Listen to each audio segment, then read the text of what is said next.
அப்பவே நீங்க உங்க காசு என்னையா கோடி கோடியா சேர்த்து வச்சு எங்கேயா கொண்டு போக போறீங்க?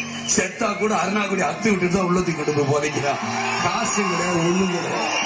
தோல்வி அவங்களுக்கு தான் தவிர எனக்கு கிடையாது.